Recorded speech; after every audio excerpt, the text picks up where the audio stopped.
Thank you very much, Michael, and a good morning to you. We're coming to you live from Nairobi Primary School, which is one of the polling stations in Kilimani Ward, Dagoretti North constituency. The much-awaited Nairobi primaries for the Jubilee Party have kicked off. In this specific polling station, we're observing that everything is running smoothly. We saw a number of police officers patrolling this area, so the security is very tight. Of course, thinking about the proximity of this specific polling station to the house on the hill. In terms of the demographic of voters that we've seen here, we're seeing a lot of young people coming in. We have been informed that a lot of voters registered in this polling station are from the University of Nairobi. But now I want to take you to one of the polling officers. As you can see, they have their desks here monitoring the situation. Perhaps I can talk to Cleophas. Here he is. Good morning, sir. I'm fine. Good morning. Very well, thank you. So perhaps you can tell us what you're expecting from this specific polling station. Okay, the voter turnout has started very slow, but we know that being a working day, a Wednesday, we hope that maybe by noon it will have picked up. Yeah. How many people are registered in this specific polling station?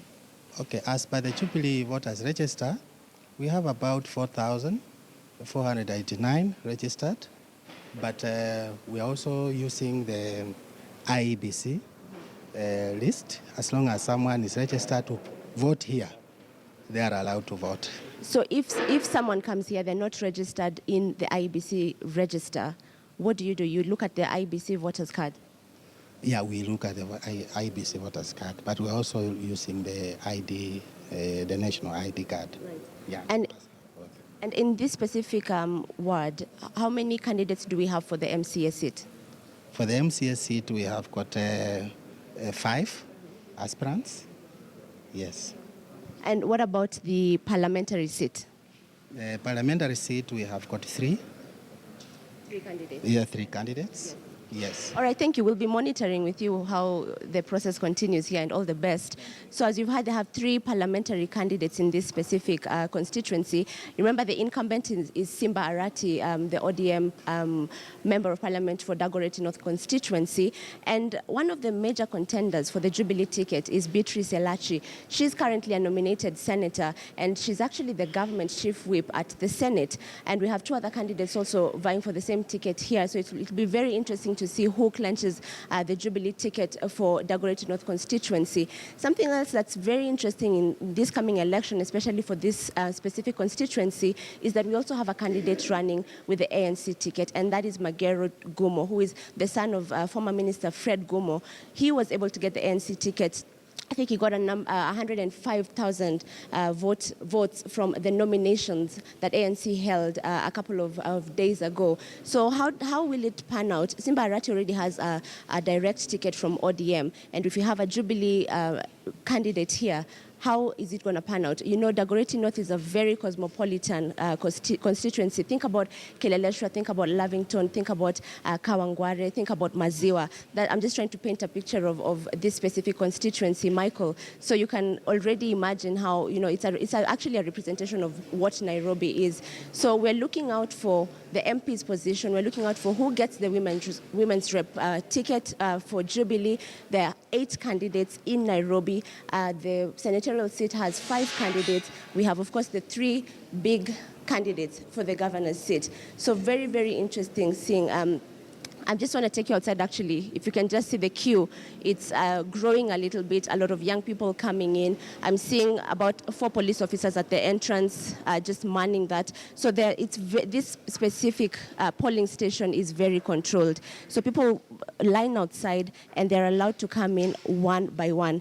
And right here, actually, we have voters sitting down. So you come in through the entrance, you sit down here, you wait for your turn, and then you're allowed to go in and vote. And on this other side, this is where the voting is taking place. Of course, we'll keep our distance and give them their privacy, but you can see the members of Jubilee coming in, casting their vote for their very specific seats, and then making their way out. So from us here, Michael will be keeping an eye on Dagoretti North, Dagoretti South as well, and of course, Westlands constituency. Back to you. All right, Asha, before we let you go, maybe just your comments on the level of organization. Did they start on time? Especially given this being Nairobi, it's very close to the headquarters. And we do know that Jubilee cancelled all what happened on Friday merely because of disorganization. Do you get the feel that the flow is much better now?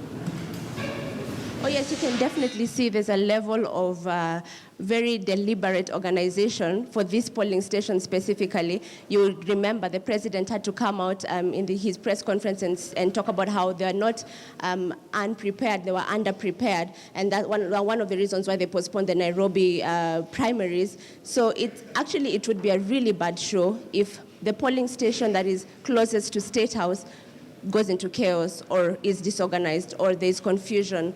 So you can see even the Jubilee party has sent a lot of officials here. We have people sitting here observing. We have people observing how people are voting.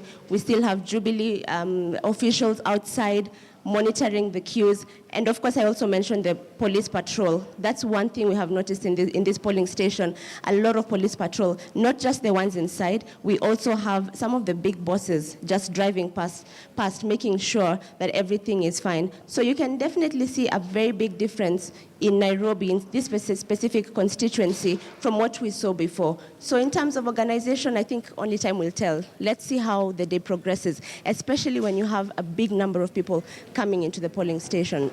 As the polling officer told us, you have 4,690 registered voters in the Jubilee register in this specific ward. And they're still allowing people to come in and vote as long as they're under the IEBC register. So that's another question. How many people will turn up? Okay, you know? and there was also the issue of the voter register. Even in Murang'a, there was a bit of altercation or disagreement, let me say, in trying to establish which voter register to use. Have you managed to establish what voter register they're using, whether it's the IEBC voter register or the Jubilee voter register? Precisely, Michael, as we've just heard from the polling officer that we spoke to here, Mr. Wekesa, he said that they have their Jubilee register, which has 4,690 members. But if you come in and you're not registered under Jubilee, they're actually allowing voters who are registered under IEBC to come in and cast their vote. So it appears they're using both registers. So how is that allowed in other polling stations? We're not very sure. I think that's one thing we'll need to confirm. Okay, and is it possible for them to tell whether, you have voted already? There are areas where they are using ink to ensure that you don't vote twice. Yes, you can see the process behind here. Once a voter comes in, they're checked. That's the voter register right there at the table, and then they give their ID. They make sure that person is in the register, and then they give them the material that they need. There's a stamp there. And then on this side, they verify once again. As you can see, that's another register. So another verification process. And then on this side, they get the ink. All right. So anyone who has already voted will be established as voted in this polling station, cannot go to another one. That's the hope. Of course, we've seen what's happened in other constituencies.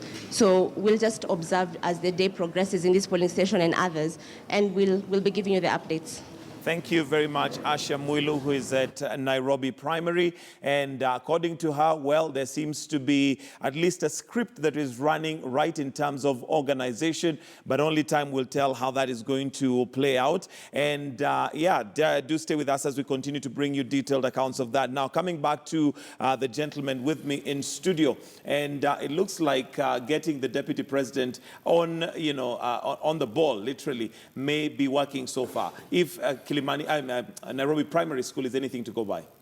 Yes, I think that is part of the reason they have had success. I think it was important that the top leadership of the party puts his feet down to make sure that the credibility of the party does not go down the drain. And I think we have seen a remarkable difference from what we had last week when when things didn't actually roll out. Virtually, everything flopped. And I think this time around they seem to have learned a lot from their mistakes.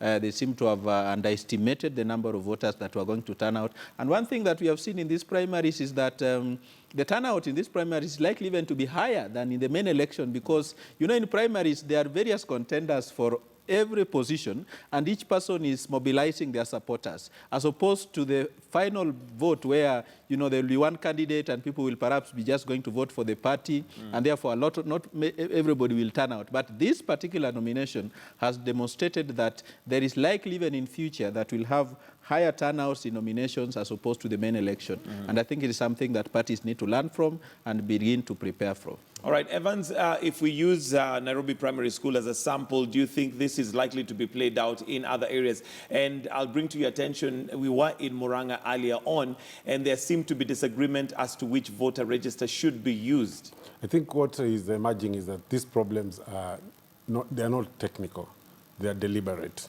And they've been sort of being played in a way to, in favor of certain persons or candidates.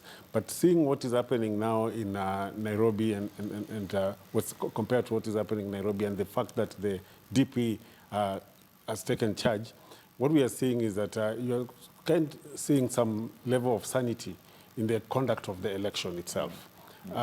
Because the VP, when the VP came into Jubilee, I think one of the things is that was the issue of tallying. Because the way they tally the election was one of the biggest problems. But he has come with a system on how they have to release the results. The other thing is which people to vote in terms of the register, which ones to use. But the problem still remains is that the IEBC itself said that the register is not ready. The current register is not ready. And they emphasize that parties should be able to use their own party registers.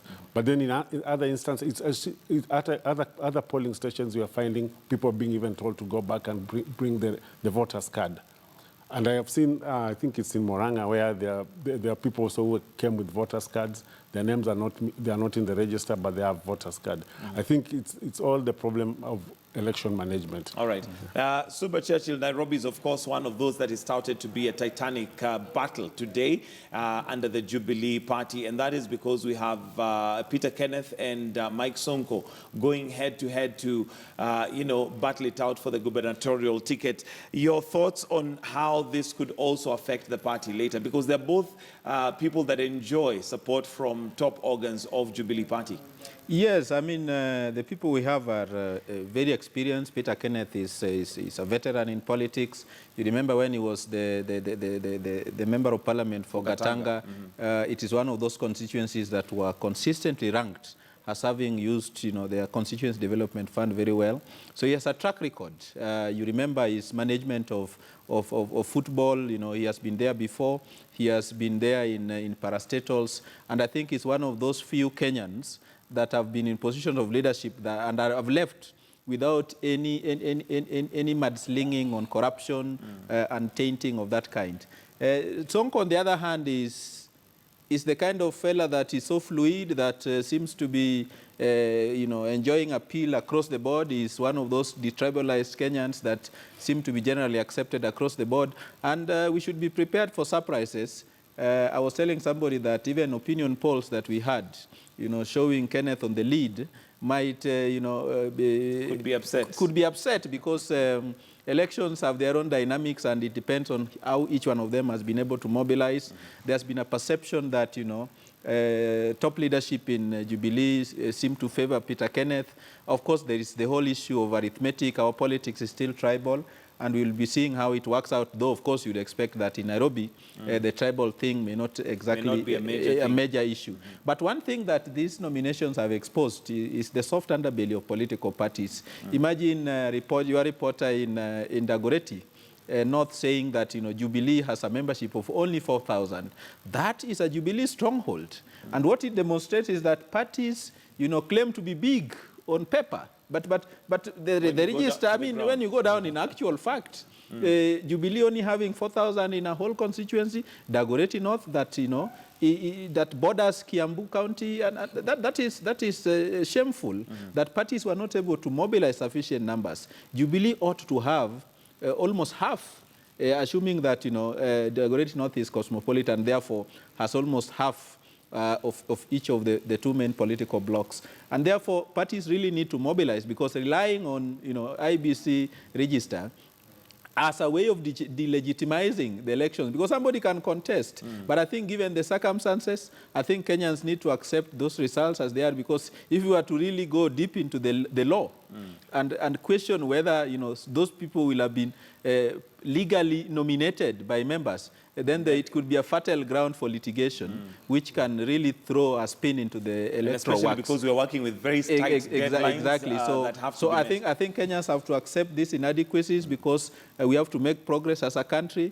But next time, really, parties must really put their acts together and demonstrate that they really have the numbers on their register as they claim on the political podiums. Okay. Even still staying on Nairobi, and either way it goes, whether Peter Kenneth manages to get that gubernatorial ticket for Jubilee or Mike Sonko, it is seen as one of those, it could go either way. Do you think that could form a crack in the Jubilee party, especially given that Sonko seems, according to what was going round, there were some negotiations that were being done behind the scenes, which he turned down? I think this is going to be a very big headache for Jubilee, because as opposed to what Suba is saying, is that Peter Kenneth was, remember, having even performed well as a member of parliament, he was still rejected in his bid for the presidency. The other important thing to note is that there's this perception that Peter Kenneth is being pushed for the Uhuru succession. The people have been talking that the Murang'a Kiambu contest for Nairobi. So if you look at that in that context, then compared to Sonko, who we think that he has the youth behind him, he cuts across the political divide in a way. Of course, there are many people who will say that he appeals to either both the president and the deputy president. But it's going to be a very big headache for Jubilee in the event that, for example, Peter Kenneth wins. And Sonko decides to bolt out of the party of Jubilee, or in the event that because if I think it's going to be a very big problem if Peter Kenneth wins this election and Sonko leaves, or if Sonko wins this election and then probably the Uhuru succession, which many people think that Peter Kenneth was the blue-eyed boy,